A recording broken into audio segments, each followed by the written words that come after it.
How to connect the actual sensors to the receiver. At first, we turn on the sensors first. Press on/off button 4 times. It has several short beeps prompt, and the indicator light will be red for about 30 seconds. Okay, save.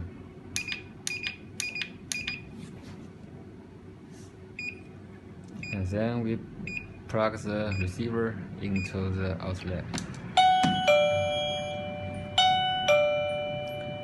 The song number will flash one by one for 3 times.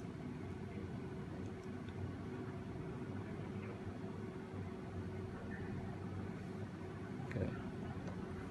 Press and hold the volume button for 5 seconds.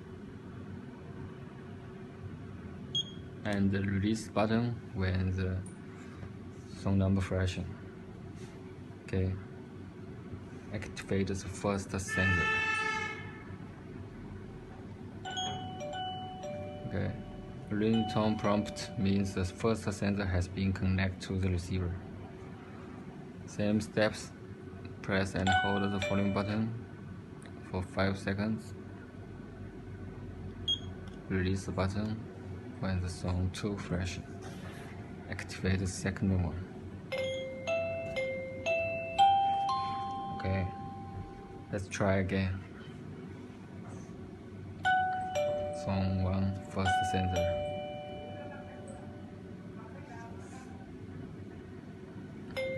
Song 2, second sensor. Thank you.